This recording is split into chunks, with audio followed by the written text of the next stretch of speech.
just days after what looks to have been a terror attack in San Bernardino. It is worth remembering that while thankfully rare in the US, such attacks are commonplace in the countries the US seeks to liberate. Just yesterday, in the Syrian village of Al-Khan, US bombers wiped out at least 36 civilians as they hit the center of the village. According to antiwar.com's Jason Ditz. The US offered no comments on the attack itself, but did say they intend to conduct a credibility assessment to decide whether the civilian deaths are worth looking into. In other words, as in the incident of the US attack on the Doctors Without Borders in Afghanistan, the US government will investigate itself, and most likely once again conclude that it did nothing wrong.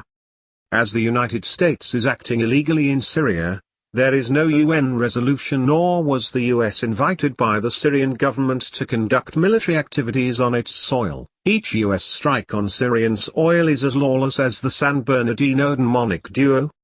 Over the weekend, the Syrian government accused the US of, for the first time, attacking a Syrian army outpost fighting ISIS in central Syria.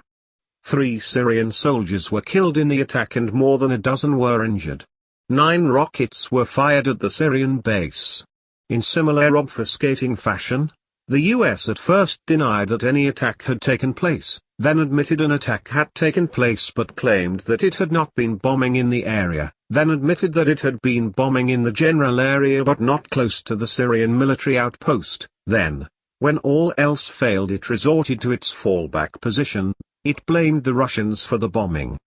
As President Obama is determined to expand US military presence on Syrian soil and over Syrian skies, it is a safe bet that these are not the last such mistaken attacks on the wrong targets.